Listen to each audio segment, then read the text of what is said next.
Assalamu alaikum. Hope that all of you good by the grace of Allah. This is Mohima Akhtar, your study friends. If you love English, English will love you. If you don't love English, English will not love you. Start today, success tomorrow. সেজন্য শুরু করতে হবে আজকে থেকে।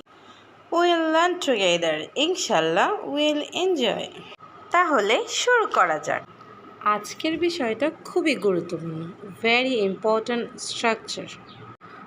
আজকে আমরা have হ্যাজের ব্যবহার শিখব সহজ উপায়। এইমাত্র শেষ হয়েছে অর্থে সাবজেক্ট প্লাস হ্যাজ প্লাস ভার্বের থার্ড ফর্ম। পৃথিবীর যত কিছু এইমাত্র শেষ হয়েছে অর্থে সবগুলো হ্যাভ হ্যাজ দিয়ে হবে। যেমন আমি ভাত খেয়েছি, আই হ্যাভ ইটেন রাইস। আমি চিঠি লিখেছি, I have written a letter. আমি গান গেয়েছি, I have sung a song. আমি নদীতে সাঁতার কেটেছি, I have swam in the river. আমি গাড়ি চালিয়েছি, I have driving in a car. সে দেখেছি, হি হ্যাজ সিন। সে চলে গেছে, হি হ্যাজ গন। সে বলেছে, he has told. Third person নাম হি, শি সবগুলোতে হ্যাজ হবে। যখনই না হবে সাবজেক্ট প্লাস হ্যাজেন্ট প্লাস ভার্বের থার্ড ফর্ম না বোধক অর্থে।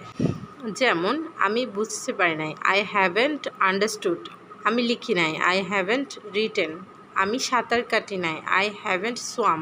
আমি দেখি নাই, আই হ্যাভেন্ট সিন। সে আমাকে বলে নাই, হি হ্যাজেন্ট টোল্ড মি। সে সাহায্য করে নাই, হি হ্যাজেন্ট হেল্পড। আমি বলি নাই, আই হ্যাভেন্ট টোল্ড। যখনই প্রশ্ন করা হবে হ্যাভ হ্যাজ আগে চলে আসবে সাবজেক্ট প্লাস ভার্বের থার্ড ফর্ম প্রশ্ন করা অর্থে। যেমন তুমি কি গ্লাসটি ভেঙেছো, have you broken the glass. সে কি তোমাকে ভুলে গেছে, হ্যাজ হি ফরগটেন ইউ। সে কি তোমাকে দেখেছে, হ্যাজ হি সিন ইউ। সে কি তোমাকে ডেকেছে, হ্যাজ হি কল্ডেড ইউ। তুমি কি বুঝেছো, হ্যাভ ইউ আন্ডারস্টুড।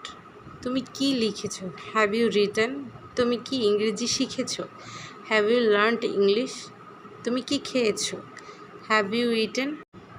যদি WH কোশ্চেন হয় তাহলে WH question plus have has plus subject plus ভার্বের থার্ড ফর্ম প্রশ্নবোধক অর্থে।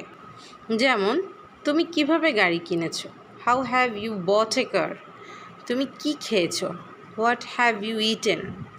তুমি কার সাথে গিয়েছো, with whom have you gone. তুমি কেন ইংরেজি শিখেছো, why have you learned English. তুমি কোথায় গান গেয়েছো, where have you sung a song. প্রত্যেকটা স্ট্রাকচার ইম্পর্ট্যান্ট যদি আপনি শিখতে চান। 100% you will be able. So practice করতে হবে। যত বেশি প্র্যাকটিস করবেন তত বেশি ইমপ্রুভ করবেন। ভিডিওটি ভালো লাগলে শেয়ার করবেন যাতে অন্যরাও শিখতে পারে। Thank you for watching. Don't forget to subscribe. আল্লাহ হাফেজ।